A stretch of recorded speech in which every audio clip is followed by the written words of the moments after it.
Tyler Wilson joins us now. Tyler, good morning. How are you? What's up, guys? Hey, how are y'all? We're good. How are you? Clay Henry's here with me. We're getting ready for the first day of practice, and at least it's not 109 degrees today. That's right. A little overcast on the first day has never hurt anybody. I can promise you. Now I worry about what the golf weather looks like, and I think the state amateur this week's being played at PV, and those guys are having the same words that all these football guys are having, and they're okay with a little overcast in 75 to 85 start to practice, no question. Yeah. Well, you're a few years removed from this, and well on the professional road now in the real estate game, so to speak. So what's your thoughts as you kind of look at it from your seat these days? What are you seeing when you look at KJ Jefferson, you look at this offense, you look at what Sam Pittman's trying to build upon from last year's 10-game season and 3 wins in the SEC? What's your evaluation of where this program's at entering 2021? I think Sam did as good a job as I think anybody could imagine that he had the opportunity to do last year, and I think the excitement with Sam Pittman and the staff is as good as it can be in year one going into year two.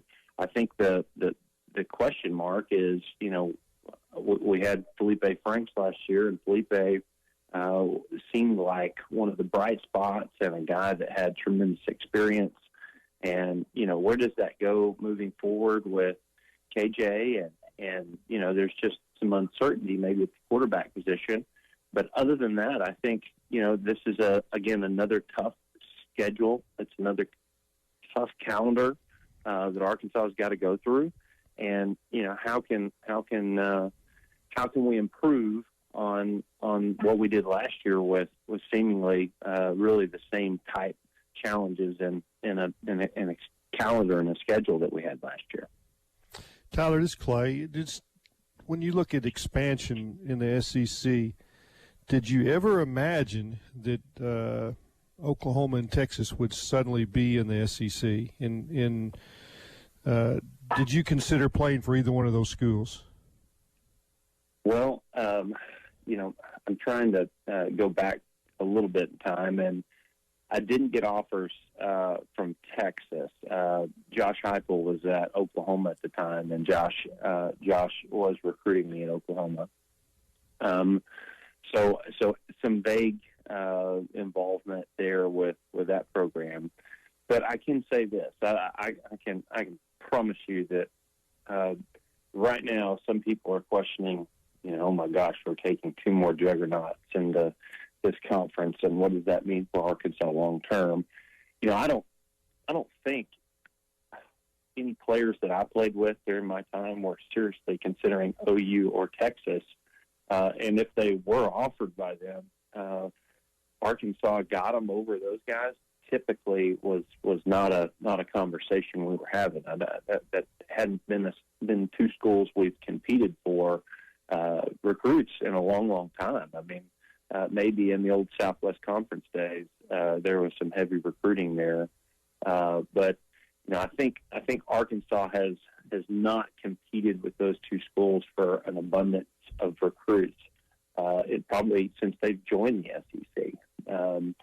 I think where I could see a tremendous value is Arkansas could be on the outside looking in. They could be Kansas State. They could be Oklahoma State. And not sure what their conference looks like, and not sure what the budget looks like, and what the TV dollars. What I am sure of is Arkansas is a part of a SEC network / ESPN deal that supported $300 million plus to get this conference together, and obviously that will be post 2023. But those are the reported numbers and excitement around this big deal, and you add those 2 teams, OU and Texas, to this conference, and I think the metric of that old 6-game go to a bowl game thing that I don't know how we ever got to anyway, and then you schedule a bunch of lousy non-conference games, and then you play a juggernaut schedule. We just need to play juggernauts every week, and to be a tough road, but I like Clay. You go back and you tell stories probably every morning here on the air about some of those old rivalries and Southwest Conference, and who's the team you hate most that's on this planet, Clay Henry. If I'm guessing, it's those Texas Longhorns. Am I right? I think you got it right. I'm not sure how. I don't know what clues I've ever given. Yeah, we're not guessing. So. That would lead you to guess that, but you nailed it. Well, it's funny because when I was on the show previously, we used to joke about this fake rivalry we've had or trying to have with Missouri, but it's really hard to try to fake rivalries, as you know, Clay and Tommy, and these are rivalries we don't have to fake. You live in Fort Smith every day. You know there's a few a little bit darker car tags driving around Fort Smith, darker burnt orange and a little bit darker. What do you call it? Red or maroon or whatever they wear over there. Green taggers. So yeah. So hey, refresh our memory here, because weren't some of your first snaps as a freshman in that game down at Texas? If I remember right, with Treylon, some of the first playing time you got was against Texas, wasn't it? Yeah, actually, the first week was Alabama, and threw a touchdown on the first drive, and thought that life and football was going to be easy. And then the next few possessions, and then the next couple games were not quite so easy. We went to Austin the week after, and I played several snaps and a few quarters in the game against Texas, and that was probably the last time Texas was good. That was Colt McCoy and Arakpo. They went to the national championship that year and played Alabama. But that was the last. That was the last hurrah, and I think they beat us by 50 points. But I can promise you, the University of Texas and its program and its alumni has had nowhere near that excitement. And if we're going to swap, sides of the fence, and maybe we get to boot Auburn and Alabama to the east side, and we take OU and we take Texas, I'll take that every day of the week. Yeah. So I think it's a good swap, and maybe even a good trade for us. Yeah, I hope it ends up like you just kind of discussed, in divisions and not pods, but who knows how it's going to go. There's been a lot of plans laid out, but I just think about the excitement, guys, of having OU and Texas on your schedule, and maybe one of those games at home every year and one of them on the road, and you would play LSU, you still play A&M, of course, and you still play Missouri, and maybe play those teams from the other side on some kind of rotation, and you play the Mississippi schools as well. And I think that'd be a fun schedule. But, particularly for those that live on the west side of the state, having OU and playing that game every year, I think would add something that maybe, Tyler, the rest of the state, and you grew up in Greenwood, you get it, but maybe for those that don't live on that western side of the state, it's not as well understood what that game might mean to those that live on the western part of Arkansas's border. Yeah, OU is a blue blood program, as much as I hate to say it. And you consider college football is hard to consider without OU. It's hard to consider without OU, Texas, Alabama, Ohio State, and USC. I mean, those are the 5 or 6 true blue bloods, and we've got all but 2 of those that I just mentioned in our conference. Now there's not 4 or 5 that aren't in that conference. We've got like all but 2 of them now, and I just think that's fantastic for your league. It's fantastic for your fan base. I try to make it up the hill to watch a lot of these games, and I can tell you, I'm a little less enthusiastic about Eastern Illinois and North Texas, and the rage playing with the Raging Cajuns is not necessarily the hot ticket item, right? How about Georgia Southern? Yeah, exactly. And so, for the fans, every week is an exciting party, and I can tell you, the coaches.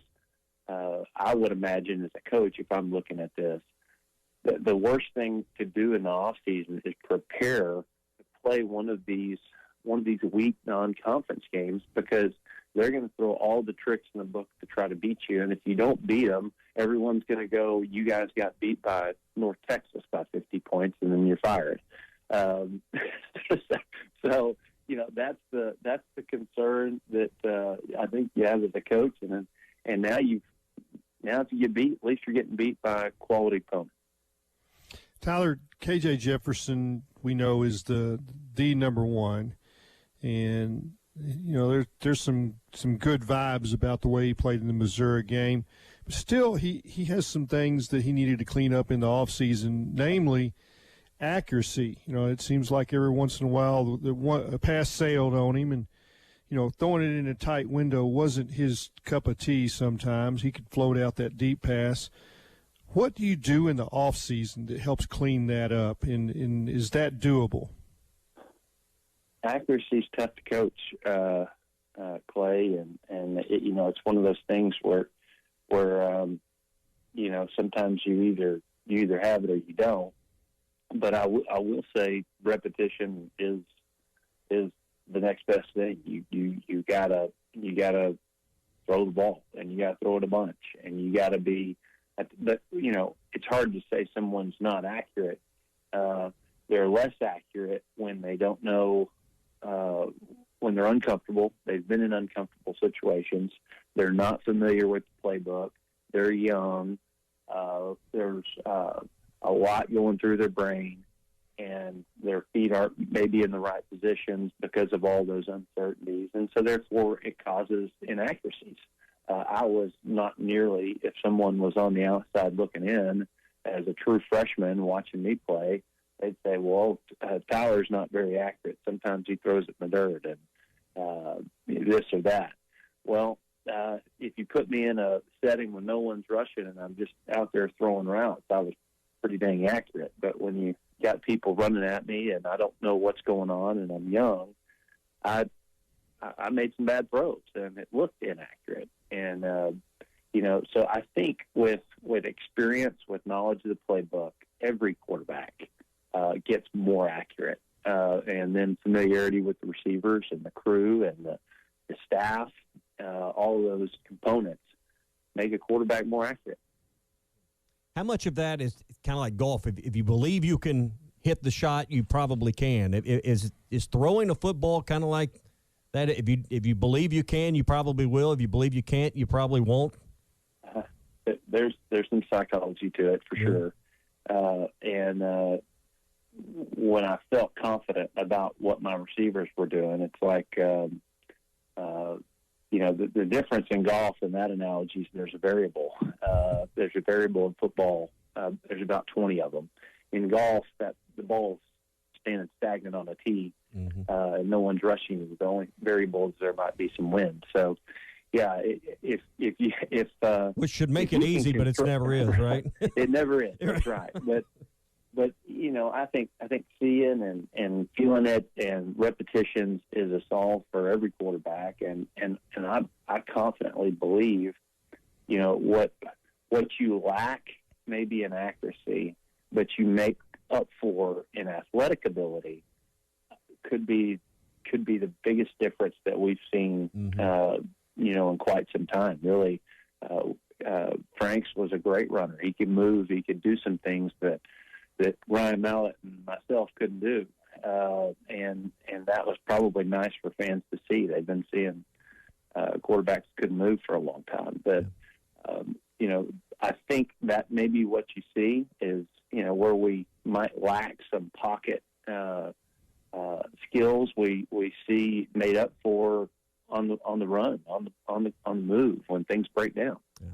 So do you think maybe KJ Jefferson might benefit from Treylon Burks the way you did with Jarius Wright?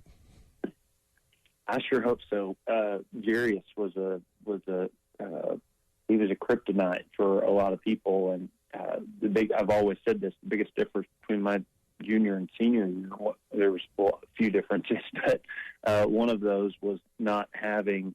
We had Colby, but there was a lot of catch tackling going on in my senior year. And when you have a guy that can catch the ball and make something happen after the catch and then get in the end zone, it makes it a heck of a lot better than trying to throw it 4 more downs inside the 10-yard line. So Treylon Burks is a huge asset, and I think he's going to be big for anybody playing quarterback. But I think he'll help KJ, and that no question seems to be his go-to. Well, Tyler, it's been fun catching up this morning. Let's try to do it again before the season gets too deep into the schedule this year, and always good to hear from you. I'd love to, guys, and you guys are doing a great job, and I always enjoy listening to you. And go Hogs. All right, former Razorback quarterback and Razorback great Tyler Wilson with us here this morning. That'll be in the Bud Light Seltzer Morning Rush podcast.